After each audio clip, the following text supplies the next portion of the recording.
Et sur 01net TV, on vous présente maintenant l'un des smartphones les plus fins du monde. Quand je dis l'un des plus fins, parce que ce n'est pas véritablement le plus fin. En tout cas, c'est le plus fin dans le segment des hauts de gamme. Mais il existe certains smartphones chinois, notamment le Oppo, qui est un petit peu plus fin. Mais regardez, malgré tout, le design de ce Moto Z est quand même assez impressionnant. Avec un appareil photo de 13 mégapixels, autofocus laser. Ça se fait maintenant dans le haut de gamme.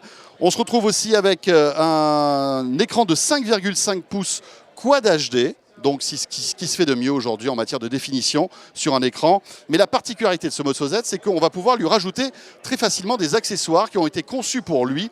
Ce sont les fameux mods. Et regardez, il y en a plusieurs. Pour l'instant, on peut par exemple brancher une enceinte JBL juste derrière avec, regardez, des petits connecteurs qui sont à l'arrière du téléphone. Ça permet sans Bluetooth, sans rien du tout, d'avoir un son évidemment de meilleure qualité avec ces enceintes JBL.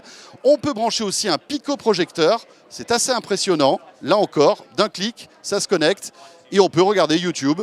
On peut regarder n'importe quoi, en fait, depuis ce picoprojecteur avec une autonomie d'1 heure.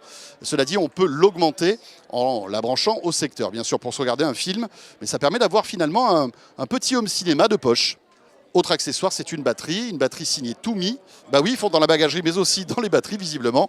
Et là, on va augmenter son autonomie de son téléphone de 22 heures. Alors ces Moto Mods, on n'en est qu'au début de l'histoire parce que Motorola va en sortir d'autres, avec les nouveaux bien sûr. Mais ce qu'il y a d'intéressant, c'est qu'il va avoir un fonds doté d'1 million de dollars pour le projet le plus innovant en matière de Moto Mods. Donc si vous avez une idée géniale pour connecter un accessoire à ce téléphone, eh bien commencez à plancher. Ce sera l'année prochaine que cette bourse sera donnée.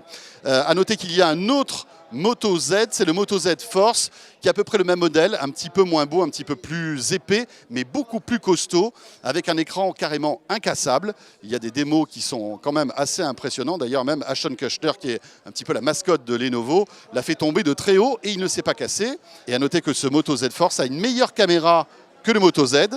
Et en plus, il a une batterie de plus grosse capacité. Et ces deux téléphones peuvent se recharger très très vite grâce à un système de super recharge. Ça se fait énormément sur les smartphones haut de gamme maintenant. Alors ces Moto Z et Moto Z Force sont annoncés cet été aux États-Unis et sortiront chez nous à l'automne. On n'a pas encore les prix.